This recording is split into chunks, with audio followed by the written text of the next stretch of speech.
పల్లకిలో పెళ్లి కూతురు రాణిలా ఉంది, మహారాణిలా ఉంది.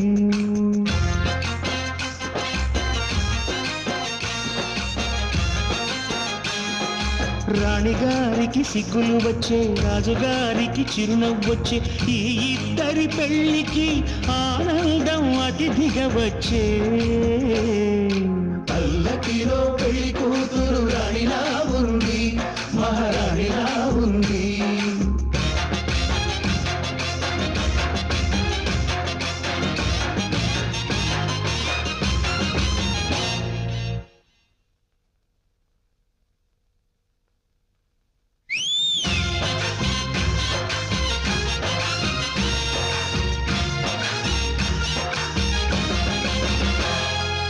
మా గూటిలో ఎదిగిన బంగారు బొమ్మ, బంగారు బొమ్మ